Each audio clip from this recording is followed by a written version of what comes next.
Hello guys, this is Shashank Agarwal. Welcome to channel being doctor. आज हम बात करेंगे एक इंटरेस्टिंग से टॉपिक की, दैट इज द पंचम अध्याय का। आज हम फिफ्थ पार्ट देखेंगे। द्रव द्रव्य विज्ञान अध्याय हम देख रहे थे। तो मैं आपको बता रहा था द्रव मतलब लिक्विड होता है, जबकि द्रव्य के अंदर सॉलिड, लिक्विड, गैस तीनों आ जाते हैं। ठीक है, चलिए आगे बढ़ने से पहले आपको बताना चाहूंगा अपने बीइंग डॉक्टर ऐप के बारे में।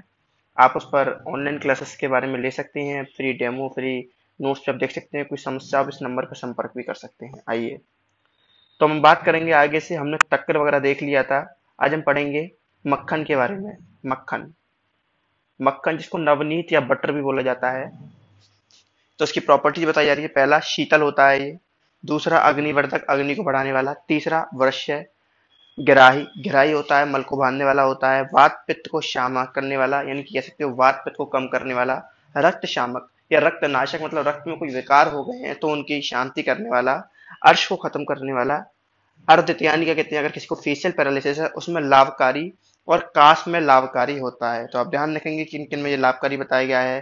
क्या कहते हैं, काश में, और कहते हैं अर्दित में, अर्श में, रक्त पित्तनाशक, ये सब इसके काम बताए गए हैं।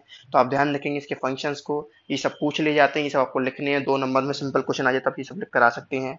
फिर कह रहा है जो मक्खन होता है 2 प्रकार का होता है। एक होता है जो दूध से निकाला जाता है। आपने दोनों तरीके से देखा होगा। कुछ लोग क्या होते हैं, दूध से मक्खन निकालते हैं, कुछ लोग दही से निकालते हैं। एक होता है जो दूध से निकालते हैं, तो दूध मतलब क्या होता है, क्षीर। तो जो दूध से निकाला गया है डेट इज क्षीर उद्भव। और जो दही से निकाला गया है डेट इज दुध। दुध मतलब दधी के लिए बोला गया है, दधि उद्भव। ठीक है, तो क्षीर उद्भव और दधि उद्भव। तो ध्यान रखेंगे कि जो दही से निकाला है दधि उद्भव, जो क्षीर यानी दूध से निकाला गया है क्षीर उद्भव। कैसा होता है, शीतल होता है, अग्नि की वृद्धि करने वाला, वृश्चिक ग्राही होता है, वात पित्त और रक्त का नाशक होता है, अर्श अर्दित काश में लाभकारी बताया गया है। ठीक है, बात करेंगे श्रेष्ठ कौन सा होता है, दही वाला के दूध वाला। तो दही वाला श्रेष्ठ होता है, यानी जो बटर दही से निकाला जाता है वो ज्यादा श्रेष्ठ बताया गया है। अब बात करते हैं घृत की, घी की। तो कह रहे हैं घी कैसा होता है, स्मृति यानी याददाश्त बढ़ाने वाला, मेधा आपकी ब्रेन पावर बढ़ाने वाला, बल बढ़ाने वाला, आयु बढ़ाने वाला, अग्निवर्धक होता है, वात पित्त का नाश करने वाला, उन्माद मतलब पागलपन को खत्म करने वाला, शोष, शोष यानी अगर कोई किसी का धातु क्षय हो रहा है तो उसको कम करने वाला, उसको ठीक करने वाला, ज्वर नाशक, ज्वर में फायदा, शीत में अगर किसी को ज्वर आ रहा है, ठंड लग रही है तो उसमें फायदा या कहते हैं लाभकारी बताया गया है। शुक्र, आंखों, बालक या वृद्ध, इन सबके लिए हितकर, चाहे बच्चा हो चाहे बूढ़ा हो, सबके लिए घृत को उत्तम या श्रेष्ठ बताया गया है। और क्या कह रहा है, सभी स्नेह में सर्वश्रेष्ठ। आपके 4 स्नेह बताए गए हैं, घृत, तेल, वसा, मज्जा। सब में श्रेष्ठ किसको बताया गया है, घृत को बताया गया है। तो ध्यान रखिए सबसे श्रेष्ठ, सबसे अच्छा किसको बताया गया है, घृत को बताया गया है। ठीक है, और देखते हैं और क्या कह रहा है। और देखते हैं आगे। मैंने आपको क्या बताया घृत के बारे में, कि ये मेधा को बढ़ाता है, स्मृति को बढ़ाता है, बल को बढ़ाता है, आयु को बढ़ाता है, अग्नि को बढ़ाता है। यानी कितनी अच्छी अच्छी बात है कि बल भी बढ़ा रहा है, आयु बढ़ा रहा है, मेधा बुद्धि भी बढ़ा रहा है, स्मृति याददाश्त भी बढ़ा रहा है, अग्नि भी बढ़ा रहा है, वात पित्त का विनाश कर रहा है, पागलपन में भी अच्छा है, ज्वर का विनाश कर रहा है, आंखों के लिए, शुक्र के लिए, बालों के लिए, बच्चों के लिए, सबके लिए जो घी है, घृत है, उसको उत्तम बताया गया है। फिर देखिए बात आ रही है कि प्राण घृत। प्राण घृत मतलब जो पुराना है, यानी 10 साल पुराना जो घृत है, जो क्या कहते हैं 10 साल से स्टोर किया गया है, 10 साल पहले उसको बना लिया गया, फिर 10 साल उसको स्टोर किया गया, बहुत अच्छा बताया गया है। किस किस में फायदेमंद है, अपस्मार, एपिलेप्सी में फायदेमंद है, मूर्छा, सिनकोप यानी मूर्छा में फायदेमंद है, शिरोरोग, किसी को सिर के रोग है तो उसमें फायदेमंद है, कर्ण रोग, किसी को ईयर प्रॉब्लम है उसमें फायदेमंद है, योनि रोग में भी लाभकारी बताया गया। तो इतने सारे विकारों में प्राण रथ को अच्छा बताया गया है। अब बात करेंगे प्रप्राण। ठीक है, तो प्राण मतलब 10 साल तक पुराना, प्रप्राण 10 साल से भी अधिक पुराना, 20 साल पुराना, 30 साल पुराना, तो उसको क्या बोल देते हैं, प्रप्राण। ठीक है, पर और कुछ कुछ नाम दिए गए हैं, कुछ टर्म्स दिए गए हैं।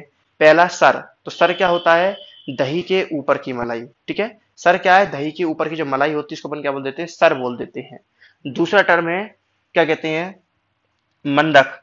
तो मंदक क्या होता है, जो दही ठीक से नहीं जमा। ठीक है, जो दही ठीक से नहीं जमा उसको अपन क्या बोलते हैं, मंदक बोलते हैं। तीसरा है मस्तु। मस्तु मतलब अच्छी तरीके से जो दही जम गया है। ठीक है, अच्छी तरीके से दही जम गया है, उसका ऊपरी पार्ट, डेट इज द मस्तु।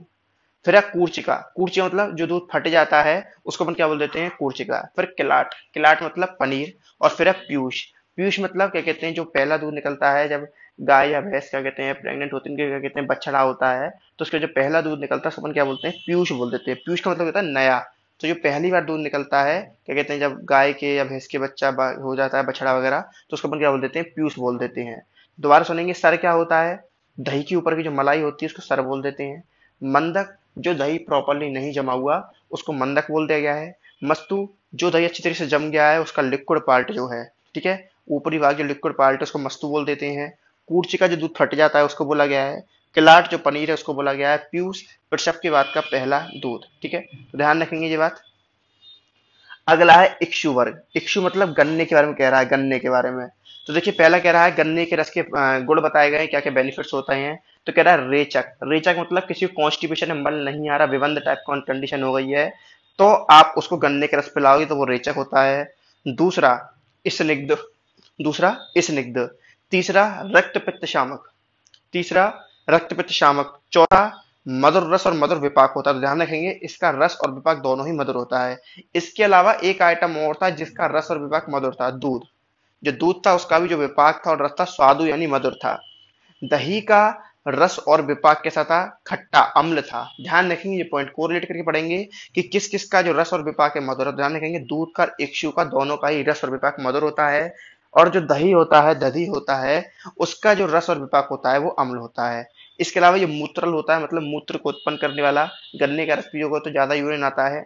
भ्रंगण करता है, शरीर को ताकत देता है। वात नाशक होता है, वात का शमन करने वाला होता है। अब देखिए इसमें गन्ने की आगे वैरायटी बताई गई है। पहला बास गन्ना, दूसरा सतपर्वक, तीसरा कमतार कंतार, चौथा नेपाल, पांचवा पौंडरिक। सबसे श्रेष्ठ होता है पौंडरक, ठीक है, ध्यान रखेंगे पौंडरक जो होता है सबसे श्रेष्ठ बताया गया है। और सबसे बेकार बांस गन्ना। देखिए श्रेष्ठता का मतलब ये किसका जो रस है, किसमें रस ज्यादा है और किसके मतलब गुण अच्छे हैं, किसके गुण ज्यादा हैं। तो ध्यान रखेंगे पौंडरक के सबसे ज्यादा गुण होते हैं, रस भी इसके अंदर सबसे ज्यादा निकलता है। कह रहा है गन्ने के रस की विकृतियां। अब कह रहा है गन्ने के रस से क्या क्या बनाया जाता है। विकृतियां मतलब क्या क्या उसके प्रोडक्ट ने, क्या क्या उसके सब प्रोडक्ट बनाए जाते हैं गन्ने के रस से, क्या क्या बनता है। पहला फाड़ित बनता है, दूसरा गुड़ बनता है, तीसरा क्या कहते हैं मत्स्य अंडिका बनती है, ठीक है, चौथा खांड, पांचवा शर्करा। इसमें से आपने तीन नाम सुने होंगे, गुड़ सुना होगा, खांड सुना होगा, शर्करा सुना होगा। ये पांचों नाम में से आपने तीन नाम सुन रखे हैं, दो नाम नहीं सुन रखे, कोई दिक्कत नहीं है, रस शास्त्र में बात हो जाएगी इनकी। लेकिन फिलहाल ध्यान रख लो कि सबसे अच्छा शर्करा चीनी को बताया गया है श्रेष्ठ, और सबसे बेकार फाड़े को बताया गया है। फाड़त के लिए जाता है कि ये त्रिदोष प्रकोपक होती है, मतलब त्रिदोष यानी वात पित्त कफ तीनों को ही डिसबैलेंस करती है।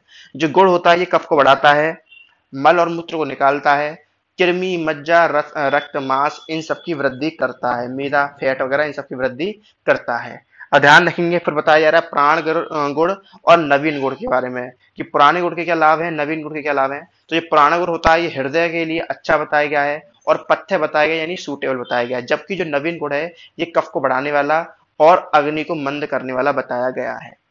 आगे है मधु वर्ग। तो क्या कह रहा है मधु वर्ग के बारे में, कि जो मधु होता है बेसिकली इसका जो रस होता है कसाय और मधुर रस इसमें पाया जाता है। इसके अलावा जो मधुर मधु होता है, मधु हनी, ये वात को बढ़ाने वाला और रक्त पित्त का नाश करने वाला और कफ का नाश करने वाला होता है। उसके अलावा व्रण शोधक। व्रण शोधक का मतलब शोधक मतलब उसकी सफाई करना, व्रण मतलब घाव, ठीक है। तो अब ध्यान रखेंगे कि व्रण यानी घाव की सफाई करने वाला, व्रण को शुद्ध करने वाला बताया गया है। आगे क्या कह रहा है, रोपड़ यानी उसको ठीक करने वाला, उसका रोपड़ करने वाला, ठीक है, उसका रोपड़ करने वाला। उसके अलावा संधान करता है।